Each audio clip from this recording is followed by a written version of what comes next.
déjà reçu. Avec un en-tête officiel, tout ce qu'il y a de plus rassurant. Et qui plus est, porteur d'une bonne nouvelle. Ici, un remboursement de 849 € pour trop perçu par les impôts. Afin de vous verser la somme, on vous demande ensuite vos coordonnées bancaires. Sauf que c'est une arnaque réalisée par des hackers passés maîtres en reproduction de sites administratifs.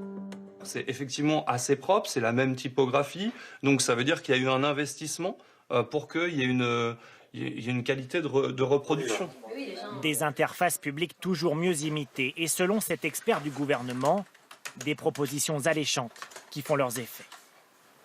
Il joue sur quelque chose qui est assez sensible pour nous tous. C'est l'argent, on va vous virer de l'argent, on va vous envoyer de l'argent puisqu'il y a un trop perçu. À chaque arnaque, des centaines, parfois des milliers d'euros extorqués. Depuis octobre 2017, 40 000 Français au moins se sont fait piéger. Alors nous sommes allés faire le test dans la rue, à la rencontre des contribuables. J'ai eu ça.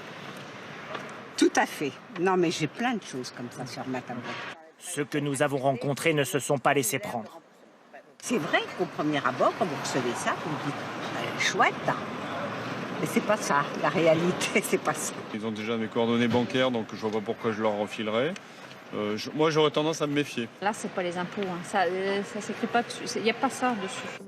Malgré une certaine prise de conscience et l'appel à la vigilance des pouvoirs publics, les arnaques au courriel sont aujourd'hui en constante augmentation.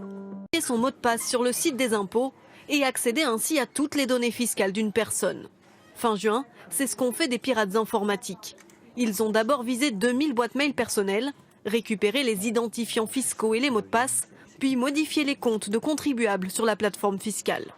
De quoi inquiéter le syndicat des finances publiques. De la colère, oui, parce qu'on veut nous faire sauter dans l'e-administration sans qu'il y ait derrière les moyens. En plus du vol de données personnelles, un risque majeur selon cet expert, que les coordonnées bancaires enregistrées sur le site des impôts soient modifiées. Depuis le prélèvement à la source, finalement, le RIB qu'on a mis sur le site des impôts, il est utilisé souvent pour recevoir les crédits d'impôts liés à la garde d'enfants, liés à des tâches à domicile, etc. Et donc si ce RIB est changé par un cybercriminel, finalement, le paiement des impôts n'arriverait plus sur notre compte, mais sur celui des criminels. Mais Bercy l'assure, aucun risque. L'administration a agi immédiatement. Au final, il n'y a aucun dommage, ni pour les contribuables, ni pour l'État d'ailleurs. On a tout de suite réagi. Qu'est-ce qu'on a fait? On a d'abord identifié les comptes en question et on les a bloqués. Chaque contribuable concerné a été prévenu. Dès la fin du mois, le renouvellement du mot de passe sera plus sécurisé grâce à une question secrète supplémentaire à laquelle il faudra répondre.